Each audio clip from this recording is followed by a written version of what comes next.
Bapa, di dalam nama Yesus, kami sungguh bersyukur Tuhan. Kami bisa berkumpul di sini. Kami bisa bersama-sama menyanyi, memuliakan Tuhan. Kami bisa bersama-sama berseru-seru kepada Tuhan. Kami sangat berbahagia saat kami dijamah oleh Tuhan. Saat ini Tuhan, kami mau berdoa Tuhan, supaya kami pulang tidak ada yang sia-sia Tuhan. Tapi kami diberkati oleh Tuhan lewat Roh Kudus-Mu. Tuhan berbicara kepada setiap pribadi yang ada di sini. Umat-Mu haus akan Engkau, menantikan Engkau Tuhan. Datang jamah mereka Tuhan, dengan kuasa-Mu Tuhan. Aku berdoa dalam nama Yesus bersama dengan umat Tuhan.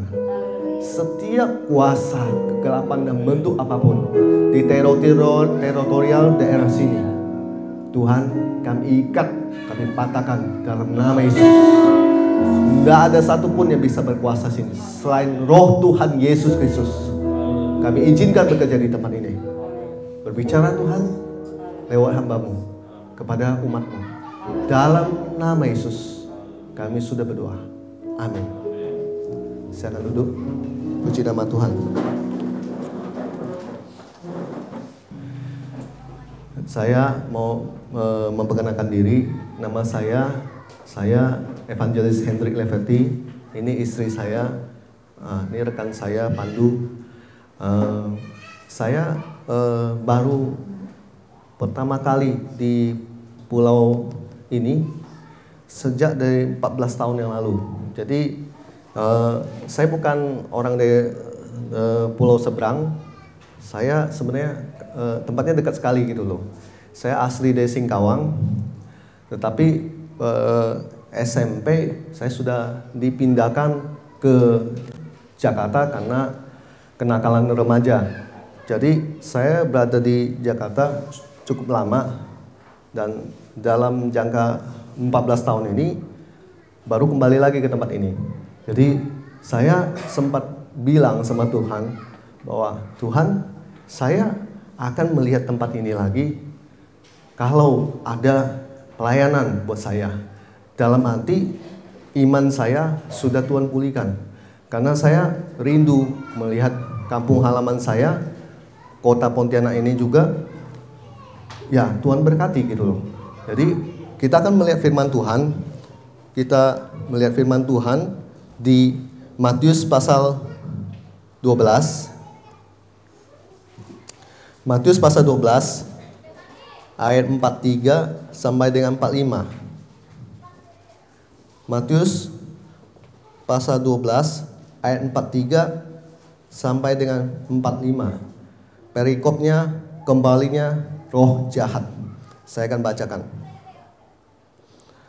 Apabila roh jahat keluar dari manusia, ia pun mengembara ke tempat-tempat yang kudus tandus mencari perhentian. Tetapi ia tidak mendapatnya. Lalu ia berkata, "Aku akan pergi ke rumah yang telah kutinggalkan itu." Maka pergilah ia dan mendapati rumah itu kosong, bersih, tersapu, dan rapi teratur.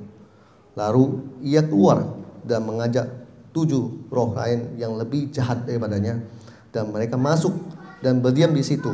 Maka akhirnya keadaan orang itu lebih buruk daripada keadaannya yang semula. Demikian juga akan berlaku atas angkatan yang jahat. Amin. Kita berdoa.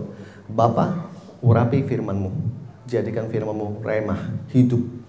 Lewat aku yang berbicara, Tuhan pakai firman ini untuk memberikan kami pengetahuan, sehingga firman ini memerdekakan kami. Di dalam nama Yesus kami sudah berdoa. Amin. Ya, tema firman ini tentang pertahanan yang kuat. Jadi setiap orang Kristen, khususnya Kristen di daerah ini, harus benar-benar punya pertahanan yang kuat. Tadi saya waktu siang memang ada beberapa faktor ya. Satu, kurang istirahat, makannya nggak teratur. Pulang sampai hotel Malah pusing, terus ya saya minum obat mah, saya tidur. Saya pikir bangun pasti selesai semua. Setelah itu bangun, masih tetap sama, sakit kepalanya sebelah. Dan saya langsung berdoa. Saya pikir kan gak lucu kalau saya telepon Pak hambanya, Pak Jones, bilang, Pak Pendeta, maafkan saya begini gitu loh, saya gak bisa melayani. Kan lucu. Enggak, kita umat Kristen, anak-anak Tuhan, harus belajar punya pertahanan yang kuat dalam situasi apapun. Jadi saya langsung berdoa, saya berdoa pada Tuhan. Tuhan langsung kasih tahu saya, oh tadi kamu ke sini gini. Oh oke. Habis itu saya doa, saya kemudian habis ke toilet, selesai dari toilet, selesai semua. Tidak ada sakit sedikit pun sampai saya berdiri sekarang ini. Tidak ada sakit sedikit pun. Biasa kalau serangan-serangan begitu, kalau benar-benar kena mah dan sebagainya, aduh itu bisa sampai besok pagi, itu sakitnya sini, sakit sekali gitu. Dan saya mau bilang begini, saya istilahnya menyadari bahwa para jemaat harus menyadari bahwa tempat ini, daerah di mana kalian tinggal, itu kalau kalian jadi seorang Kristen ya biasa-biasa, sangat berbahaya. Saya mau bilang sangat berbahaya. Kenapa? Karena yang Anda hadapi bukannya biasa-biasa. Anak-anak Tuhan, saat dia sudah dipulihkan, dia lengah. Nanti saya akan ada bagian pembahasan ini, bagaimana cara mengatasinya. Dia pada saat diserang kembali, saya nggak heran ya kalau dia dulu yang judinya cuma biasa-biasa, terus dia judinya gila-gilaan. Saya nggak heran kalau dia berzina biasa, sampai berzina sudah internasional atau gimana. Saya nggak heran, karena firman Tuhan sudah mengatakannya. Firman Tuhan sudah memberitahukannya bahwa roh jahat yang dulu pernah istilahnya masuk dalam diri Anda sudah tengking keluar, Anda sudah usir keluar. Kalau dia kembali serang Anda, dia tidak akan datang dengan kekuatan biasa-biasa saja. Tawaran dia pasti lebih tinggi. Kalau dulu korupsinya 5 juta, sekarang ditawarkan korupsi yang 100 juta. Yang akan membuat hati Anda gentar dan takut sampai takluk sama dia. Iblis selalu datang dengan godaan yang membuat iman kita luntur. Pernah lihat baju ya? Kalau luntur itu gimana? Nggak di warna aslinya lagi. Bayangin kalau kita nggak di dalam tracknya Tuhan. Track itu apa Pak? Yaitu kalau di kereta, ada rel kereta, itu tracknya. Kalau kereta berjalan di atas rel keretanya. Saya menemukan bahwa hamba Tuhan, anak-anak Tuhan, pada saat dia jauh dari Tuhan, bukan langsung 180 derajat langsung gitu. Tidak. Saya justru menemukan sedikit demi sedikit, 20, 25, 30, 40, sekalian tanggung aja 180, habisin sekalian. Perubahannya saya lihat sedikit demi sedikit, tapi pasti dibawa kepada kebinasaan. Mulai malas berdoa, mulai malas memuji Tuhan, saat teduh ditinggalkan, orang mulai ngajak kebaktian tengah minggu, nggak mau lagi. Kemudian ibadah di hari Minggu, kalau saya lihat hamba Tuhannya oke, saya datang. Enggak, saya nggak mau datang. Kemudian lagi pada saat diajak ngobrol firman, sudahlah, nggak usah bahas itu. Ngapain bahas itu? Bahas itu nanti aja. sudah nggak ada rasa cinta lagi sama Tuhan. Sedikit demi sedikit dibawa menjauh dari Tuhan. Saya bilang itu bahaya loh, kalau kita nggak sadar gitu loh.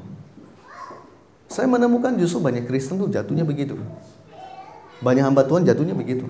Sedikit demi sedikit dijauhkan dari Tuhan. Kalau kita tidak mau sadar bahwa apa yang kita lakukan ini adalah salah, kita nggak mau bertobat, kita jatuh sedikit langsung bertobat cepat. Itu solusi yang paling baik. Nggak usah berdebat, nggak usah ngomong apa dan sebagainya. Hanya datang pada Tuhan, nggak perlu merasa dihakimi oleh orang siapapun. Karena hanya kita yang berurusan dengan Tuhan. Saya rasa dengan Tuhan itu paling enak. Kalau Anda punya salah apapun, orang lain nggak perlu tahu. Anda datang pada Tuhan, berlutut, berdoa, nangis, sebenarnya Anda bikin komitmen, kemudian Anda tinggalkan itu. Anda mulai membuat komitmen, hanya Anda dan Tuhan yang tahu. Dan kehidupan Anda yang tahu. Enggak perlu kasih tahu siapapun, pendeta siapapun. Anda yang tahu. Anda bisa membuat sebuah perubahan dalam hidup Anda. Dan kalau Anda memang tidak kuat, datang pada pendeta, minta dukungan doa, minta Anda dimampukan. Misalnya saya nggak tahu Pak, kalau saya lewat situ, rasanya pengen masuk ke tempat itu. Aduh, roh judinya narik saya kuat sekali kayak magnet gitu loh. Waduh Pak, kalau saya lihat buku porno, mata saya nggak bisa lepas, tangan saya pengen pegang terus buku itu. Bakar aja. Ya saya, kalau bakar saya pengen ambil lagi. Anda butuh dilepaskan. Anda butuh didoakan. Anda butuh orang yang lebih kuat untuk membantu Anda naik. Saya nggak sembarang ngomong, itu ada di firman Tuhan. Anda butuh orang yang lebih kuat mengangkat Anda. Bantu Anda keluar dari pergumulan itu. Kalau Anda sudah jatuh terdalam, Anda merasa saya udah gak mampu. Ya, saya bilang begini, Bapak Ibu, pertobatan itu urusan pribadi. Saya boleh melihat kemuliaan Tuhan saat saya melihat jemaat umat Tuhan dimerdekakan. Yang terikat dilepaskan, ya beban berat dilepaskan. Dia nggak punya pengetahuan, dicelikkan matanya. Itu yang saya pikir setiap hamba Tuhan perlu melakukan itu. Saya tegaskan, saya nggak akan jadi orang Kristen kalau ini tidak bisa mengubahkan saya. Saya nggak akan lebih lagi main Tuhan. Kau ini nggak bisa memberikan saya kemenangan. Percayalah kepada Tuhan. Lewat tadi yang saya bilang, Anda harus mengalami kemenangan. Kalau jadi Kristen biasa-biasa, saya akan bilang, jangan. Jadilah Kristen yang sungguh-sungguh. 3 poin tadi sudah dikasih, dipraktekkan. Jangan datang ke gereja rutinitas. Jangan punya hubungan dengan Tuhan biasa-biasa saja. Anda nggak sadar ya, Anda butuh Tuhan lebih daripada yang Anda bayangkan. Saya perhatikan nanti dengan khotbah keluar, masuk, keluar. Saya nggak masalah. Satu, saya bilang, jangan sampai Anda miss, lewat dengan apa yang sudah diberitakan. Saya bilang, kehidupan seseorang harus menjadi kepala dan bukan menjadi ekor. Ulangan pasal 28 ayat 13. Saya waktu baca firman Tuhan itu, ada syaratnya. Di atasnya ditulis, jika engkau baik-baik mendengarkan suaraku dan tidak berjalan menyimpang ke kanan atau ke kiri. Itu akibatnya baru Anda terima yang 13 itu. Anda akan menjadi kepala dan bukan jadi ekor. Bapak Ibu, saya nggak mau punya pelayanan biasa-biasa saja. Saya nggak mempunyai kehidupan saya biasa-biasa saja. Saya nggak mempunyai keluarga saya biasa-biasa saja. Saya nggak mau pekerjaan saya biasa-biasa saja. Saya mau Tuhan itu bisa mengubahkan hidup saya. Kalau Anda ketemu saya 14 tahun yang lalu, Bapak Ibu, Anda akan lihat ini berandalan dari mana gitu loh. Anda mungkin orang bisa diubahkan sama Tuhan ya? Bisa. Saya bilang bisa. Ini buktinya. Ini bisa mengubahkan saya. Makanya hari ini saya setelah diubahkan, saya mau Tuhan mengubahkan jemaat di sini. Saya mau Tuhan mengubahkan orang-orang Kalbar ini. Saya mau Tuhan benar-benar beracara di mereka. Jangan punya kekristenan, jangan punya kehidupan kekristenan, lifestyle-nya tuh, gaya hidupnya tuh, aduh. Hari ini tepuk-tepuk puji Tuhan pakai kalung salib, kemudian jalan kemana-mana. Kristen ya? Iya gitu loh. Pada saat disinggung masalah kesucian, kurang. Singgung soal korupsi, tetap melakukan. Singgung hal yang gak benar, tetap melakukan.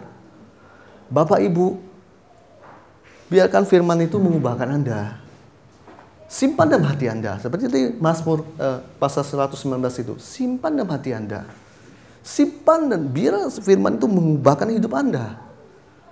Hidup Anda dirancang oleh Tuhan itu indah. Jangan biarkan iblis merusaknya jadi menjadikan jahat gitu loh. Biarkan Tuhan, Dewan Firman ini memerdekakan Anda. Ya, nama Tuhan dipermuliakan. Amin.